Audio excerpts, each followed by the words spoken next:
I had my third baby, and he was the only boy, and he is as sweet as can be. But a few months after he was born, the pandemic set in, and I was taking care of his sister, who was just entering kindergarten, as well as his preschool sister, who is a true wild child and the sweetest little thing you'd ever meet. And my husband was pretty much living at the retirement community where he worked, and the pandemic kind of took over, so I found myself at home with my sweet babies, but also feeling totally lost and confused. So on the one day my husband was home, I was like, you know what? I've got to go to Home Depot.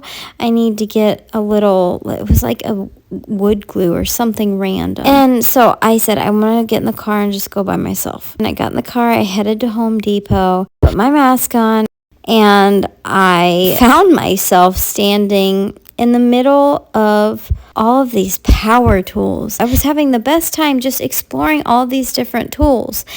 And when I got home, I pulled into the driveway and I called my husband. I said, hey, I need your help. I bought a miter saw, and I didn't just buy any miter saw. I bought the biggest miter saw the store sold because, well, I was having a moment, and I thought this might be one of those hobbies where I do it for a day, and then I'm like, yeah, that was fun. Now what do I do with this stupid saw because I'm never using it again? Fast forward a few months later, we found out we were moving cross country, and we purchased our house sight unseen. And on the drive there, I kept thinking, okay, well, this is kind of scary. We're buying somebody else's house. What's it going to be like? I know it's not going to feel like home because it's literally designed for someone else, not our family. So on the drive there, I thought, all right, well, I think I'm just going to try to teach myself all of this DIY and try to hire contractors as little as possible because I was pretty sure I was capable of doing a lot of these things.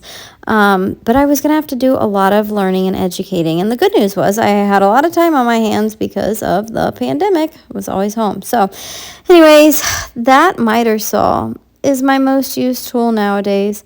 I have redone the basement. I've learned how to install flooring. I YouTube a ton of this stuff. I phone a friend. I phone my dad. And it's really gotten my creative juices flowing the last few years. And I am so happy that I took the plunge. And I'm really happy that you're here too. So thanks for joining me. If you ever have questions, just ask me. I've had many successes and many failures in this 2 years.